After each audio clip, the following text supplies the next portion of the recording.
Yes, guys, just take my blanket off because I'm a bit cold. I'm Si. This is the Breakdown Extra, and this video is called Time to Evolve. Is the summer the right time for Cardiff City to begin healing, to begin rebuilding, or to begin moving on? And I say this not necessarily as an opinion, but this is definitely a conversation starter. We have 13 players out of contract in the summer. Some big earners, some big names. Some have been tremendous servants to the football club. Some maybe have not reached their full potential. Some maybe have underwhelmed for what we thought we were going to get.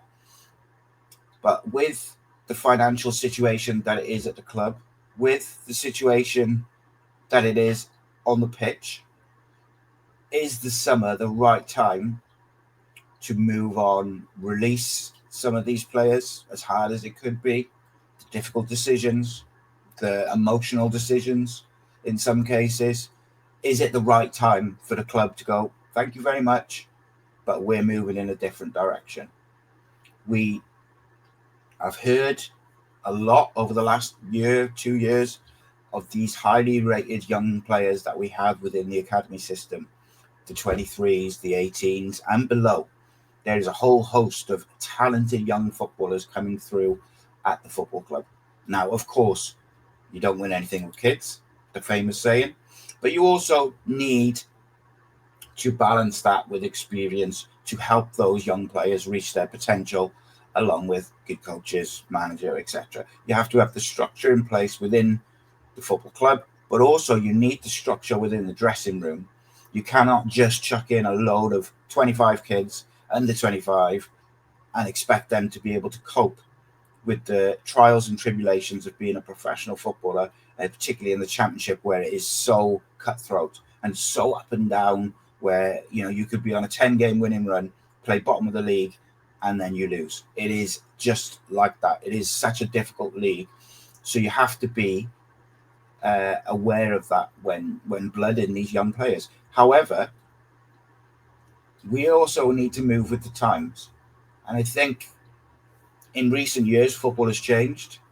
I think you see more and more now, particularly in the championship, the teams at the top of the division and challenging, and the teams who seem to be going in the right direction financially but on the pitch, are the ones who have young, dynamic, progressive, athletic teams with a bit of experience dotted around. So, is this me coming on and saying we should just bin all 13 of those players who are out of contract? No, it's not. But what I'm saying is, I do feel like it can be a turning point for the football club whereby Cardiff City can begin a rebuild and move in a slightly different direction. So let's focus on those players. I record this the morning after the FA Cup victory versus Sheffield United, where several young players caught the eye. Namely Keane Ashford, who's obviously played a bit of first team football, done very, very well recently. Ronan K. Pacquiao did well in the first half before he picked up a knock. Joel Bagan, again, impressed, not just in defence, but also impressed in midfield. And actually was, compared to Perry Ng played that role in the first half, Joel Bagan played it for a while in the second half, and I thought Joel Bagan looked much more comfortable in that role in the midfield, which is, that's not necessarily Perry Ng's chosen position.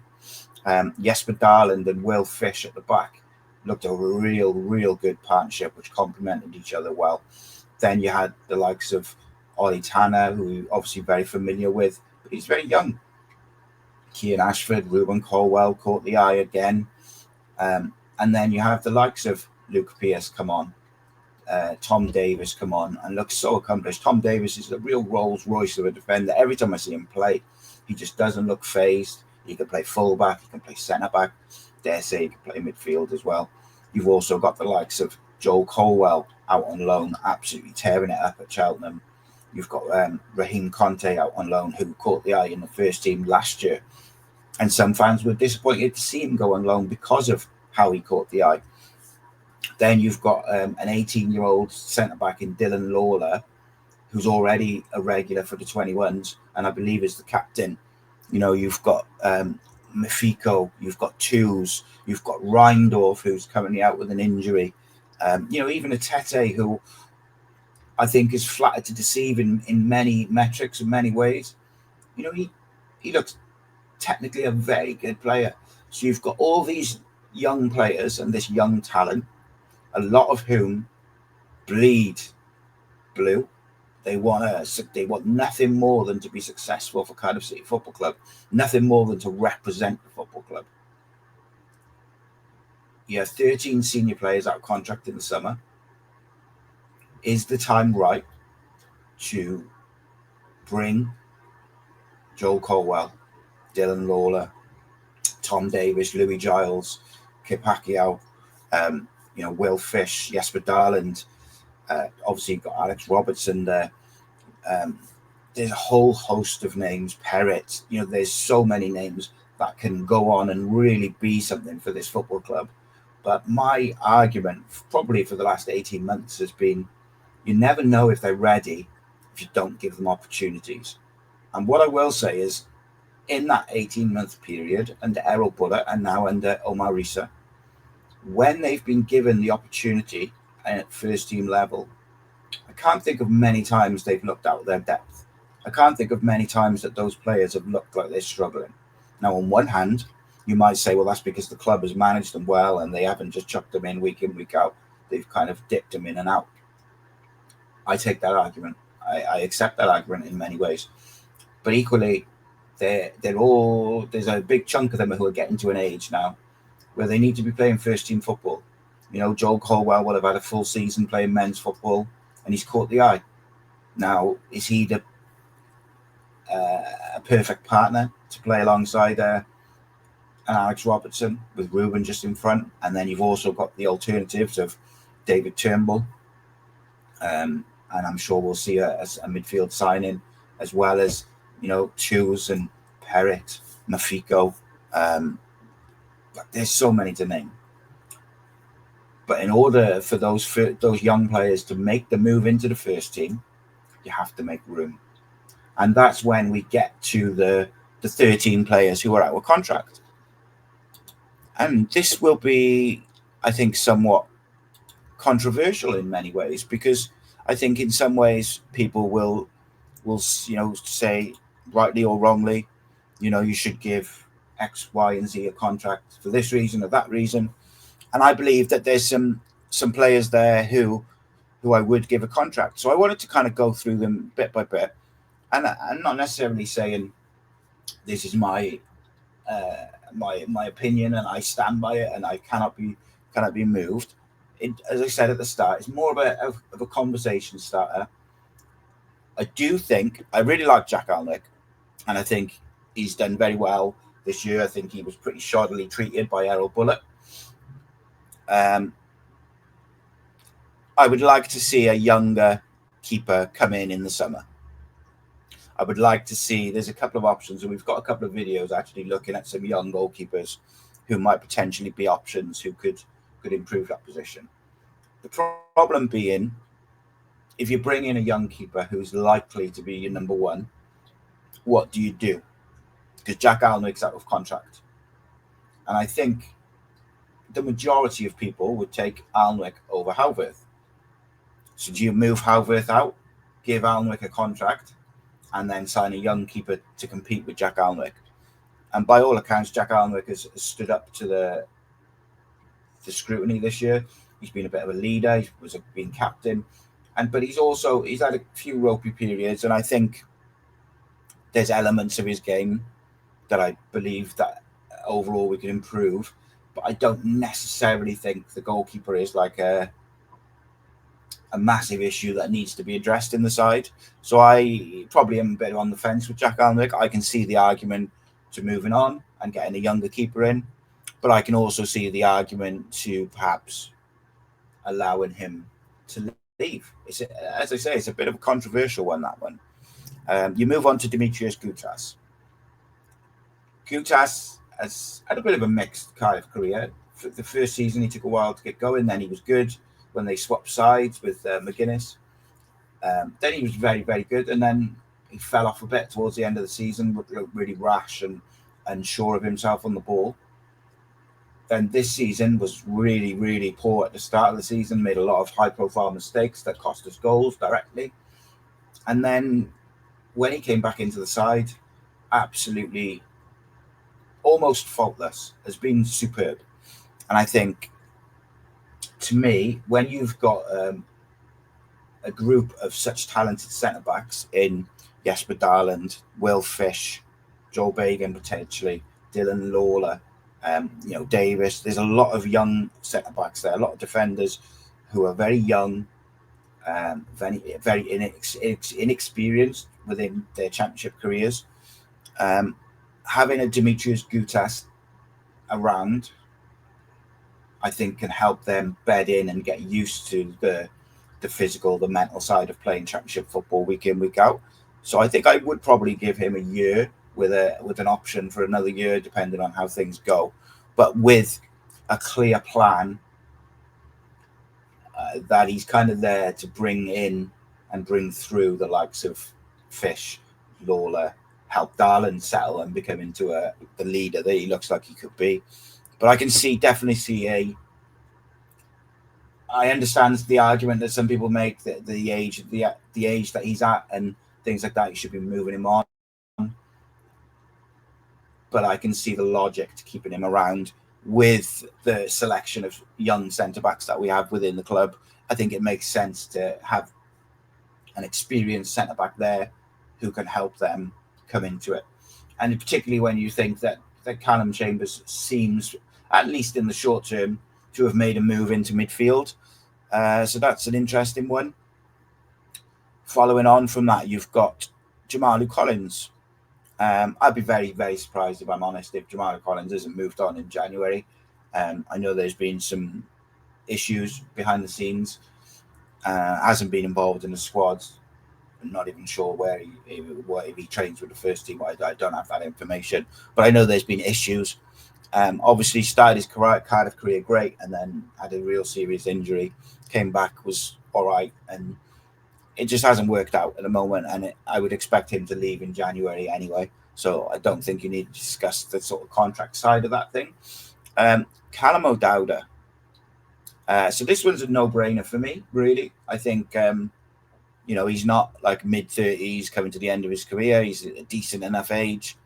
But most importantly, these young players will need leaders who can inspire them, leaders who can guide them, leaders who can set the right example in how to behave, how to train, how to eat, sleep, whatever, how to treat the fans.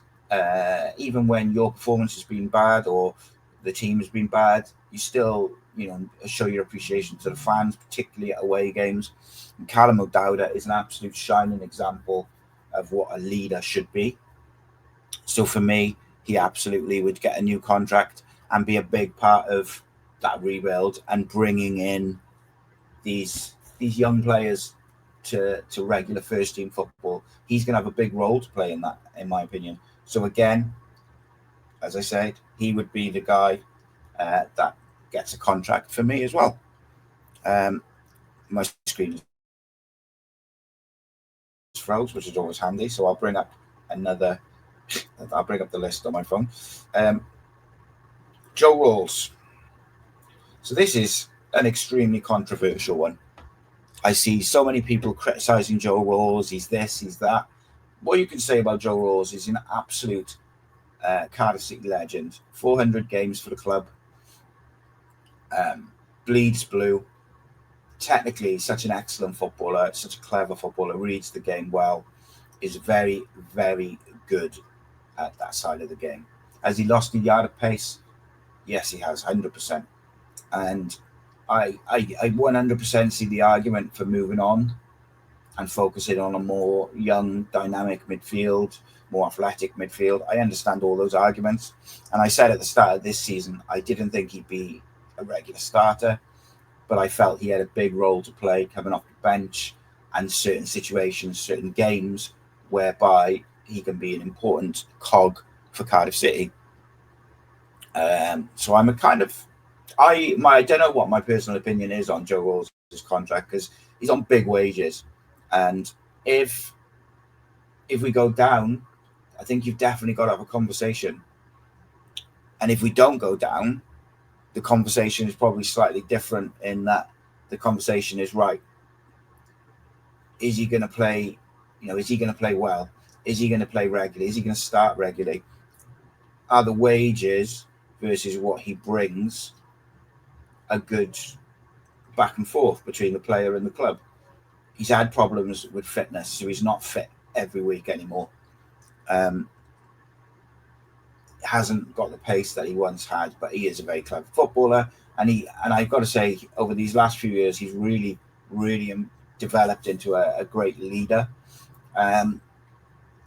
Some of the things I hear about behind the scenes, like at certain points, it feels like him and a couple of others are single-handedly managing that dressing room and keeping everyone on the same page.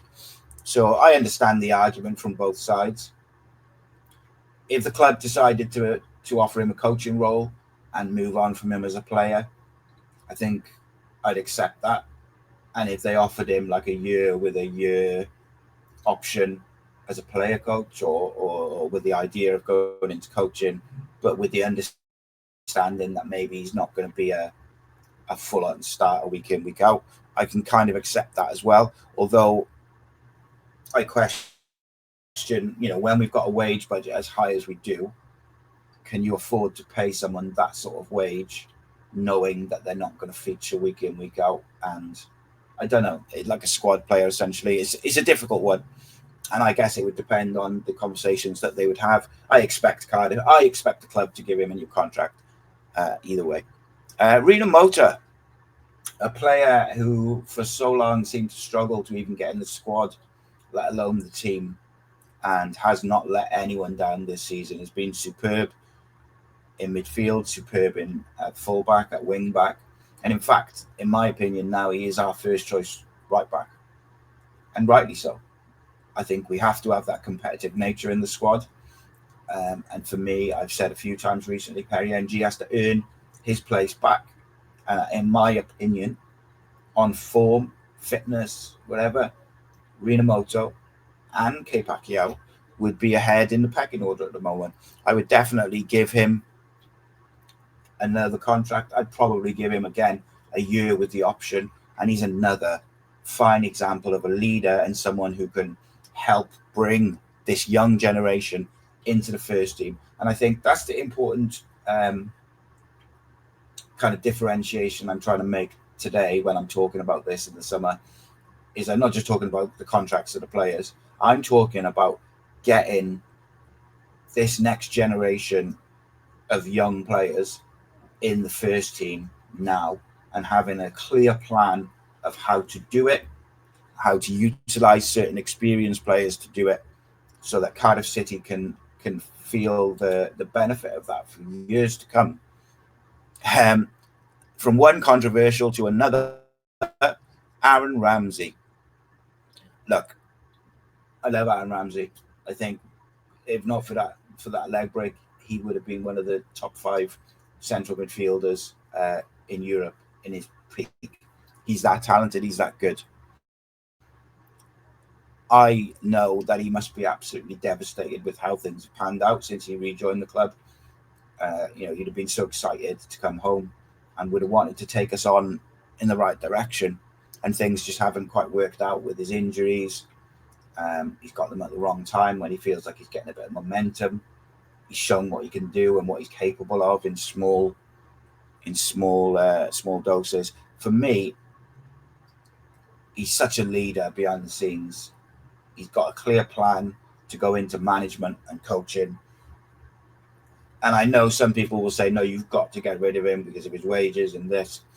I would probably try and find some sort of way to keep him around, even if maybe, I don't know, off the top of my head, maybe you give him a coaching role and a pay-as-you-play deal, like 2 separate deals. And maybe you could kind of work around it that way. But it seems there's an option to extend his contract for a further year.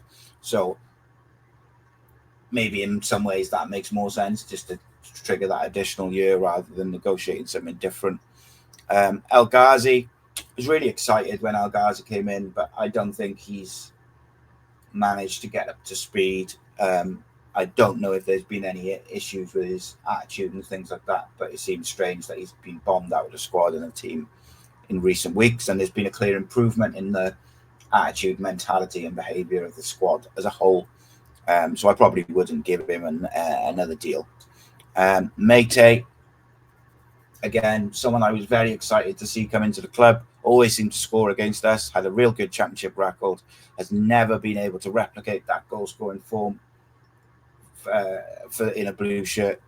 And yeah, I'd shake his hand. I'd say thanks and move on. I think we have to move on and focus on the younger players. And I'm sure we'll bring some signings in alongside these, but I'm hoping that that profile of signing will be 25 and under, to be quite honest.